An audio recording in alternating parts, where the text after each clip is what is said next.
Hello everyone, welcome to Reddy chemistry classes. आज के session में डिस्कस करने वाले टॉपिक है collision theory of reaction rates.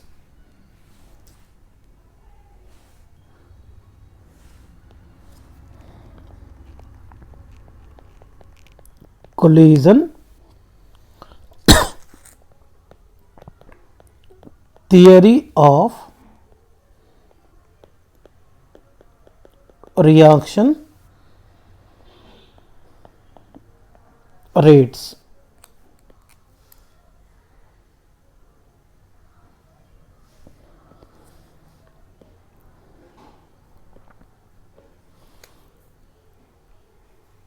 According to collision theory,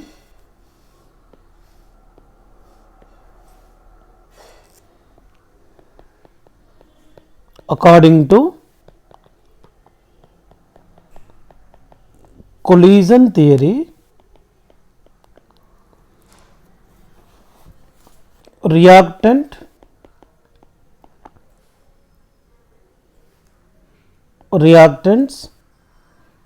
collide with one another to bring about the chemical change। Generally देखिए, किसी भी chemical reaction में रिएक्टेंट मॉलिक्यूल एक दूसरे के साथ कोलिजन करने के बाद ही रिएक्टेंट मॉलिक्यूल प्रोडक्ट में कन्वर्ट होता है। During collision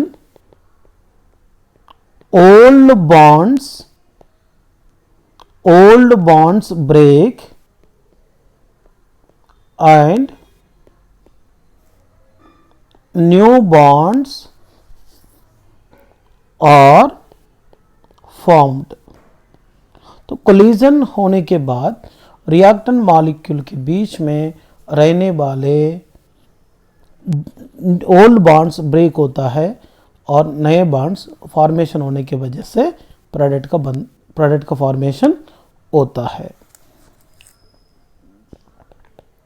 the number of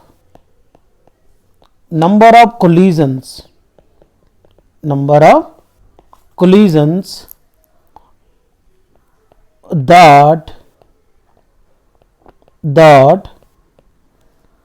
takes place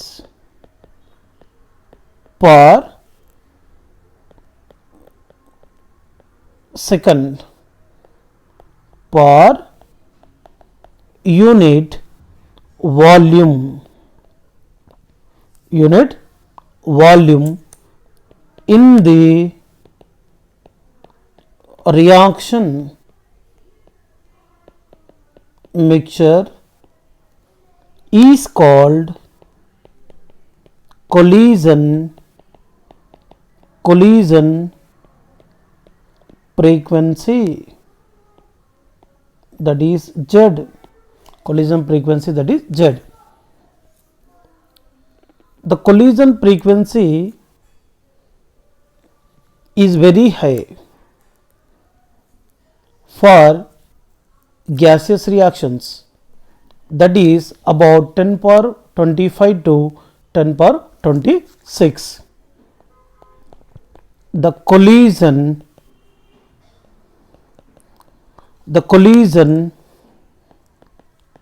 frequency is very high. For example,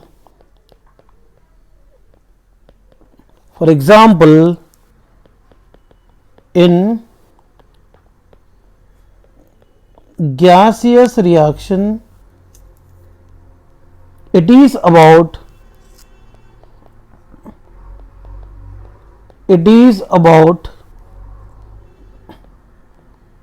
10 power 25 to 10 power 26. If all these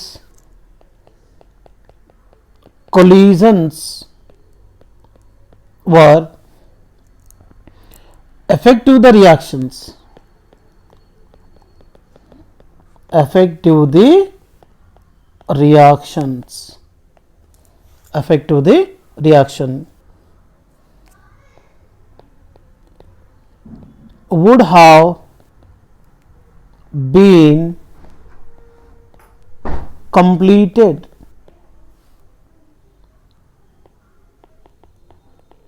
within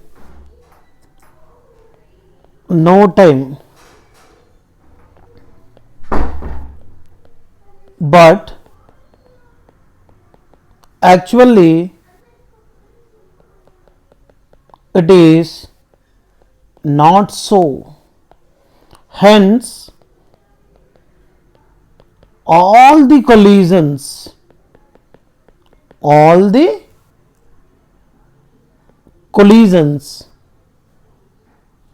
in a reaction mixture, in a reaction mixture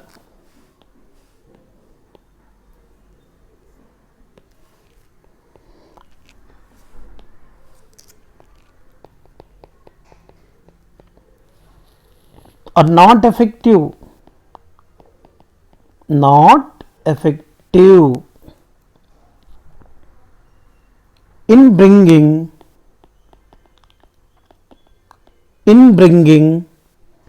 about the chemical reaction,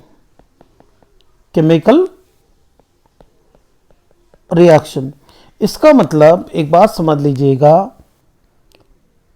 reactant molecule के बीच में होने वाले सारे chemical reactions product formation करने के लिए responsible नहीं कर सकता है। जिस कोलिजन्स के वजह से प्रोडक्ट फॉर्मेशन होता है, सच कोलिजन्स को बोलेंगे effective collision. The collisions which are responsible about the chemical reaction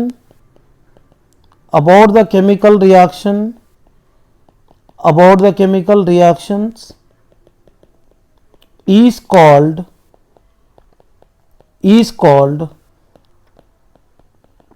effective collisions। मतलब रिएक्टेंट मॉलिक्यूल एक दूसरे के साथ कोलिजन करके तो प्रोडक्ट फॉर्मेशन करने के लिए रिस्पॉन्सिबल करता है। तो सारे कोलिजन्स के वजह से प्रोडक्ट का फॉर्मेशन नहीं होता है। जिस कोलिजन्स के वजह से रिएक्टेंट मॉलिक्यूल प्रोडक्ट फॉर्मेशन करने की रिस्पॉन्सिबल करता है, सच कोलिजन को मानते हैं इफेक्टिव कोलिजन्स। यहां पर देखिए, the effective collisions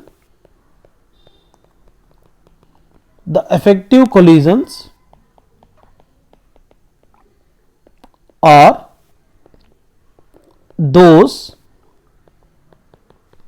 which fulfill the following two conditions। अगर इफेक्टिव कोलिजन्स होना रहा तो यहाँ पे टू कंडीशन को बराबर मतलब फॉलो करना चाहिए। First one, energy condition.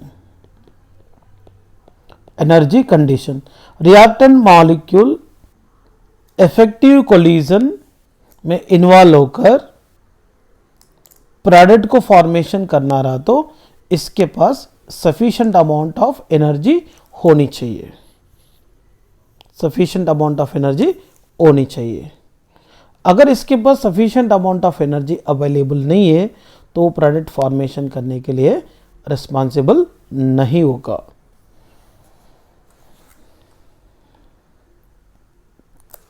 देखिए, first one, the reacting species must have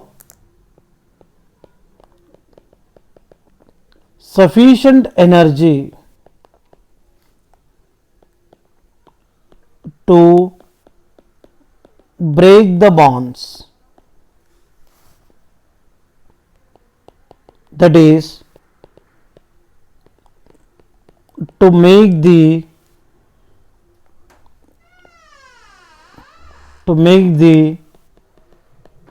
collision effective। अगर रिएक्टेंट मॉलिक्यूल इफेक्टिव कोलिजन में इन्वॉल्व होकर प्रोडक्ट को फॉर्मेशन करना रहा तो इसके पास सफिशिएंट एनर्जी रहना जरूरी है। ओके ना।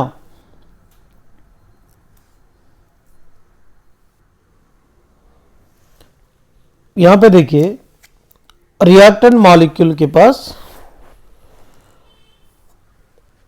Minimum sufficient amount of kinetic energy required होता है। दैट एनर्जी को क्या बोलेंगे? एक्टिवेशन एनर्जी बोलेंगे।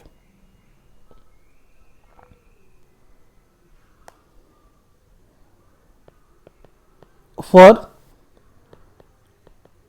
the reaction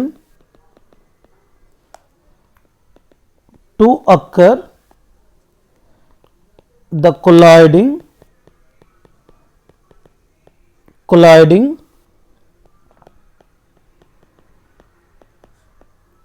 reactant molecules must possess the minimum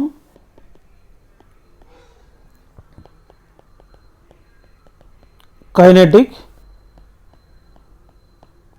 energy is called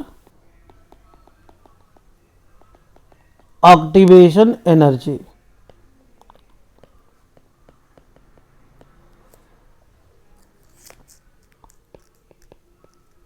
energy of reactant molecules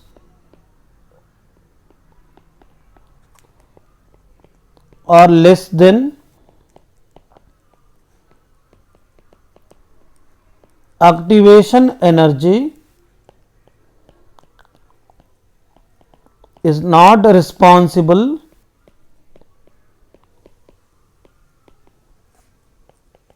to formation of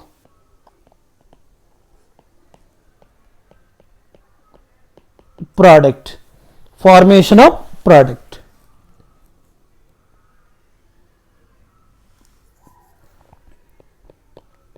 The reaction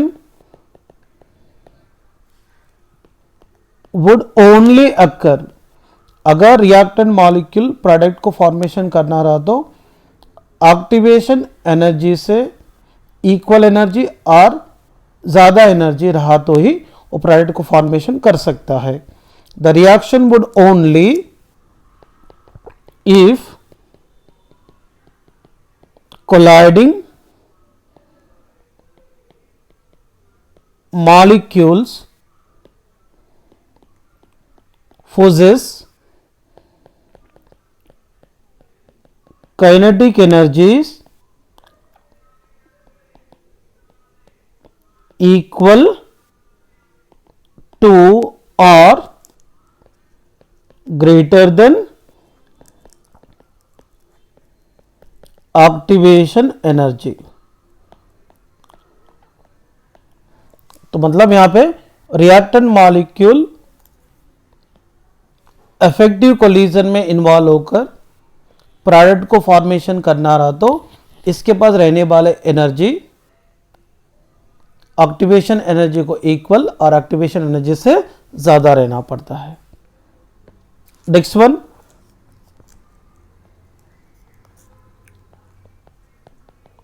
orientation of reactant molecules.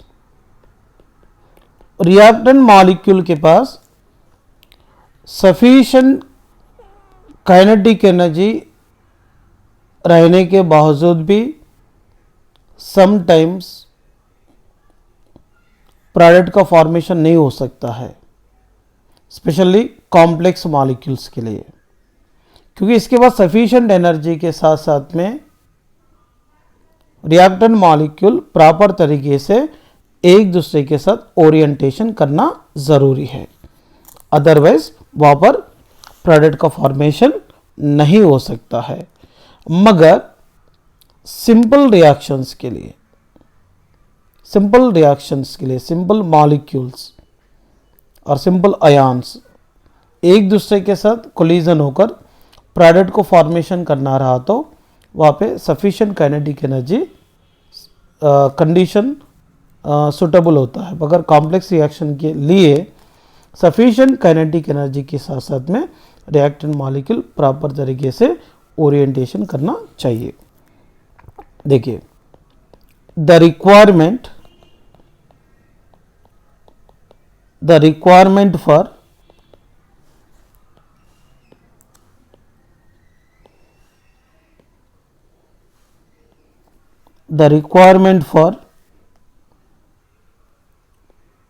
successful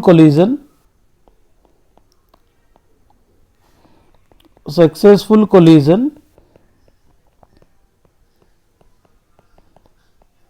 described above is sufficient for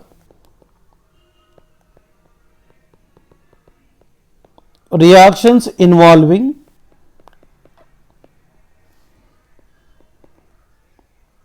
simple molecules.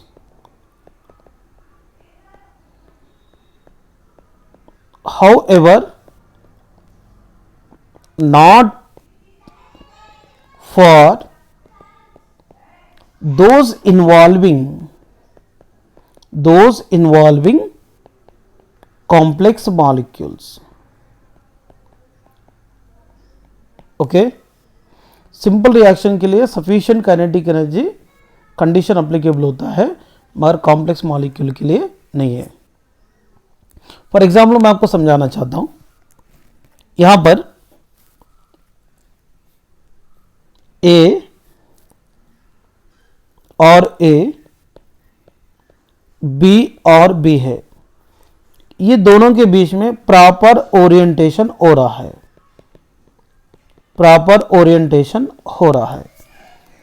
ये proper orientation होने की वजह से ए और ए के बीच में, B और B के बीच में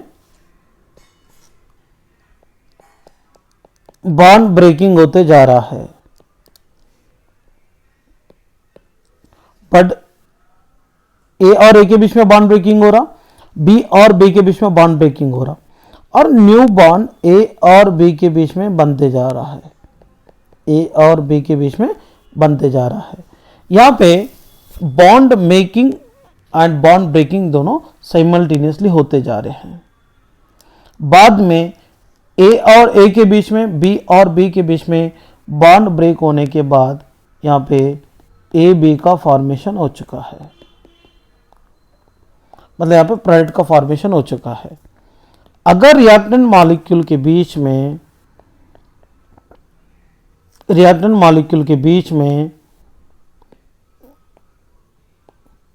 अगर प्रॉपर तरीके से ओरिएंटेशन नहीं हुआ,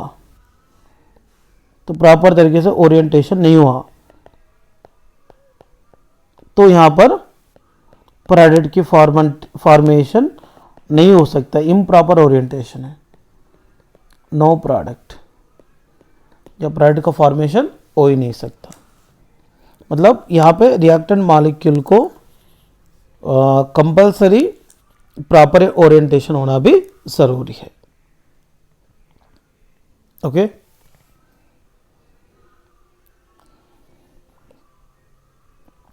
इसके अलावा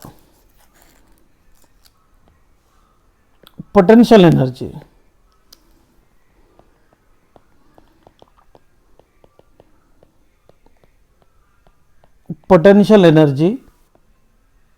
कैसे इंपॉर्टेंट रोल प्ले करता है चेक करेंगे। देखिए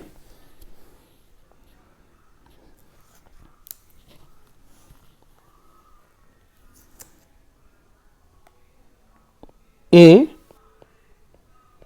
प्लस सी बी दोनों रिएक्टेंट मॉलिक्यूल है। इनके पास इनिशियल स्टेज में काइनेटिक एनर्जी ज़्यादा है, पोटेंशियल एनर्जी कम है।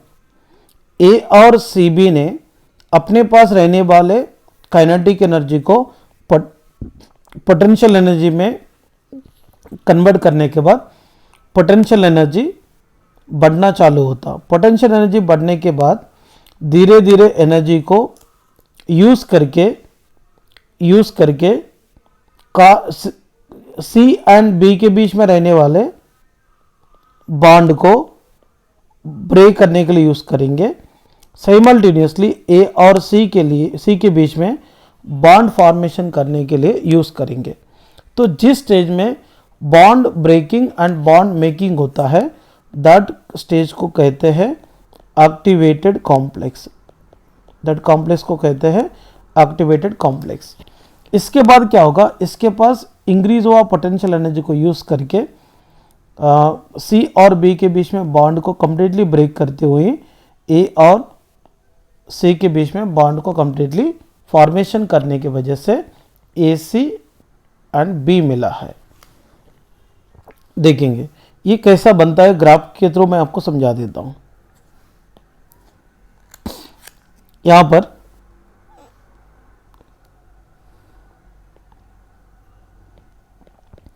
एक्स एक्सिस है, वाई एक्सिस है। इधर मैं लेता हूं पोटेंशियल एनर्जी,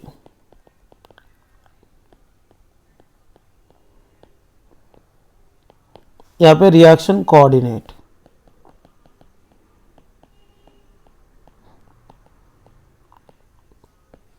देखो इनिशियल स्टेज में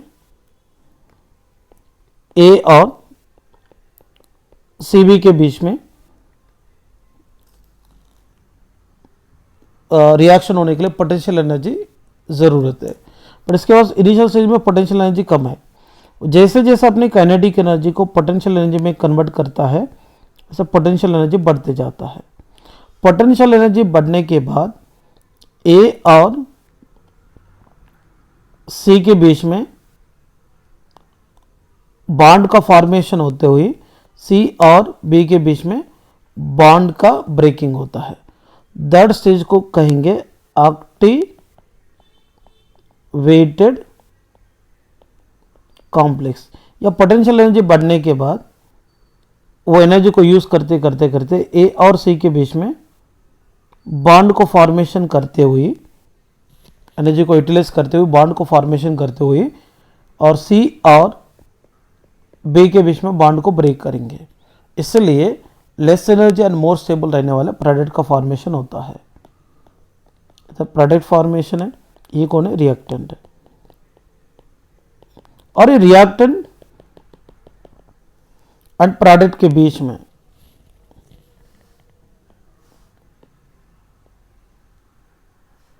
देखिए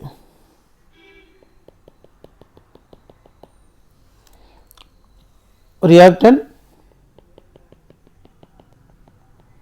एंड प्रोडक्ट के बीच में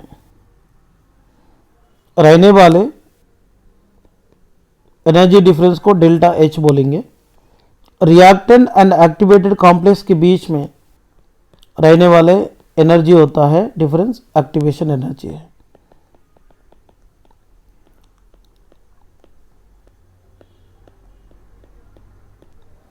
डेल्टा एच बोले तो चेंज इन एंथैल्पी है और एंथैल्पी चेंज है।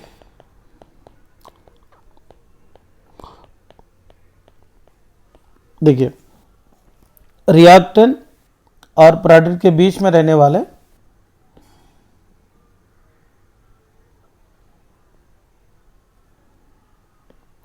रिएक्टेंट एंड प्रोडक्ट के बीच में रहने वाले एनर्जी डिफरेंस को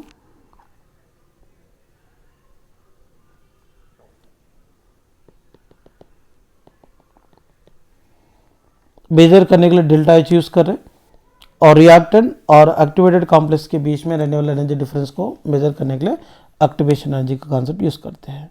ये एक्टिवेशन एनर्जी है, यहाँ पे चेंज इन एंथैल्पी है। क्लियर है? यहाँ पे देखेंगे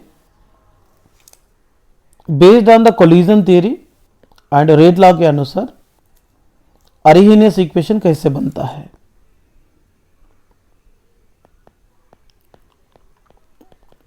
अरिहीनियस इक्वेशन कैसे बनता है देखेंगे।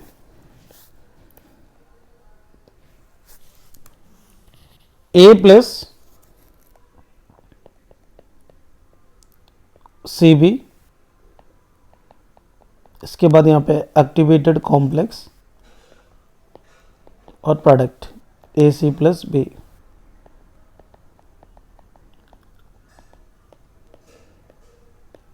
तो यहाँ पे समझने की कोशिश करेंगे।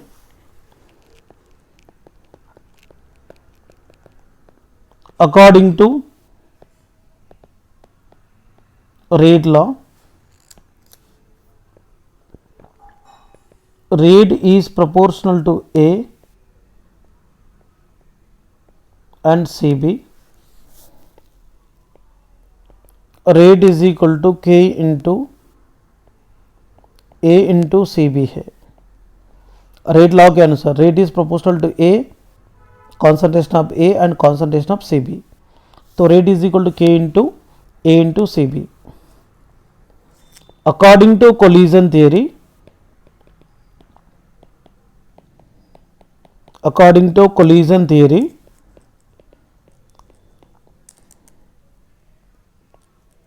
rate is equal to collision rate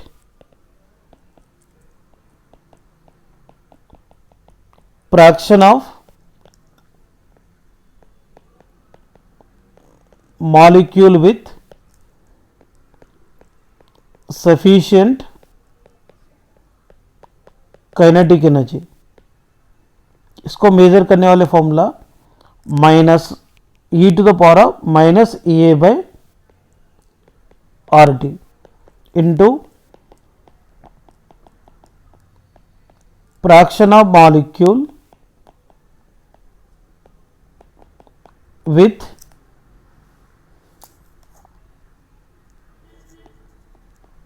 proper orientation. Okay, according to the collision theory, collision rate is proportional to concentration of A and CB। जितना ज़्यादा रिएक्टेंट की कॉन्सेंट्रेशन होगी उतनी ज़्यादा कोलिजन होगी। Collision rate is equal to Z into proportional कटाने के बाद एक कांस्टेंट आता है Z into B. Z is equal to collision frequency है, तो इसमें पुट करेंगे कोलिजन रेट की जगह। तो rate is equal to Z into A into sorry ये सी बी है। Collision rate is equal to Z into A into C B है। सो दैट ये कोलिजन रेट को यहाँ पुट करने के बाद rate is equal to Z into A into CB into fraction of molecule with sufficient energy बोल तो E to the power of minus EA by RT into P। इसको 2 consider करेंगे from 1 and 2।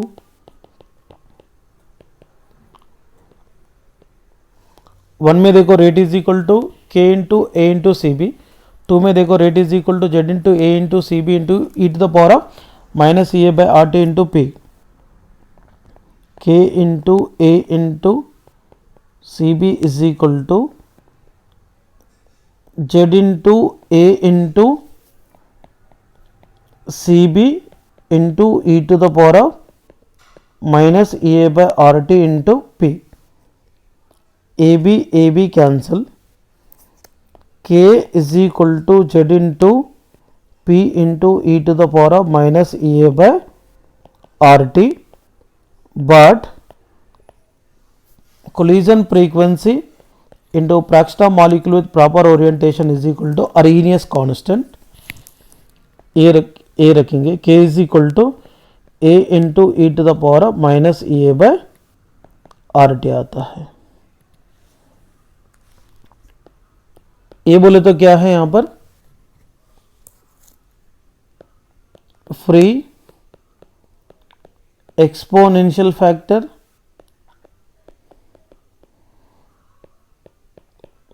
और Arrhenius constant.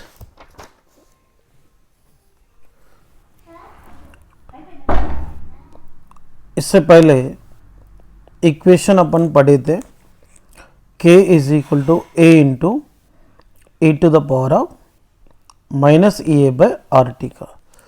Actually ये होता है Arrhenius equation. Arrhenius equation is used to determine how the rate constant of a chemical reaction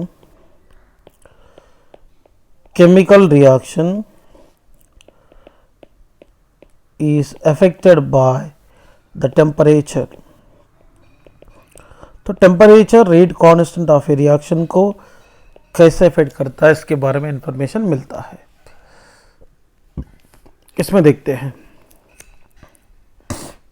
method 1। According to Arrhenius equation k is equal to A into E to the power of minus E A by R T है। Taking logarithm both side, दोनों तरफ logarithm लेंगे। ln k is equal to ln a into E to the power of minus E A by R T. ln k is equal to ln A B के form में दिख रहा है, log a plus log e to the power of minus A by R T. log a को इधर लाते हैं, log k minus log a is equal to ln e to the power of minus A by R T. So log k minus log a is equal to minus A by R T सामने आ जाएगा, log e तो log e is equal to 1, log k minus log a is equal to minus E A by R T. But यहाँ पे log is equal ln is equal to 2.303 log base 10। इसके जगह लिखेंगे 2.303 log base 10 k minus 2.303 log base 10 a is equal to minus E A by R T. दोनों में common 2.303 लेंगे, log base 10 k minus log base 10 a is equal to minus E A by R T. इसको इधर लाएंगे, log base 10 k minus log base 10 a is equal to minus E A by 2.303 R T. log base 10 k is equal to, इसको इधर लाने के बाद क्या होगा, log base 10 a minus E A by 2.303 R T. A very very important relation है।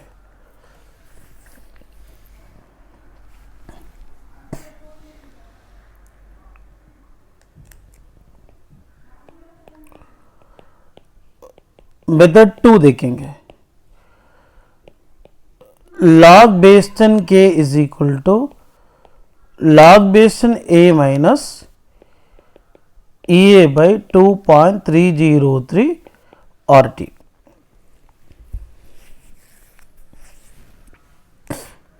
ये relation से देखेंगे, log base 10 k1 is equal to log based on a minus EA by 2.303 R T1।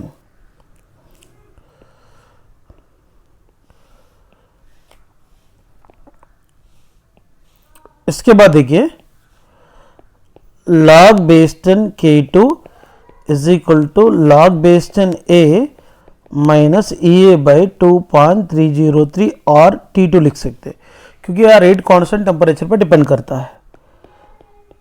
From log based on K2 minus log based on K1 करेंगे, तो log based on K2 minus log based on K1 is equal to log based on A minus EA by 2.303 R T2 minus of log based on A minus EA by 2.303 R T1। log based on K2 minus K1 की जगह क्या लिखेंगे, log based on K2 by K1 is equal to log based on A minus EA by 2.303 R T2 minus log based on A minus into minus plus EA by 2.303 R T1। log based on K2 by K1 is equal to, दोनों में common क्या लेंगे, sorry ये तो cancel हो जाता है, log based on A minus log based on A plus log based on A minus log based on A cancel है, minus EA bye 2.303 R T2 plus EA bye 2.303 R T1। तो log based on K2 by K1 इसमें common क्या लेंगे, EA by 2.303 और common लेंगे, तो 1 by T1 minus 1 by T2 लिख सकते हैं।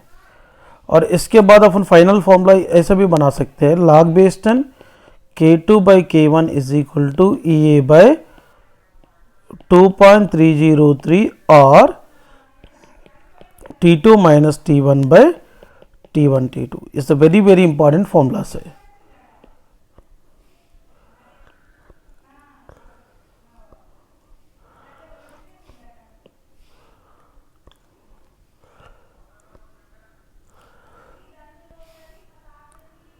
वेरी इंपॉर्टेंट कंडीशंस है, प्लीज़ इसको अच्छे तरीके से रीड कर लीजिए।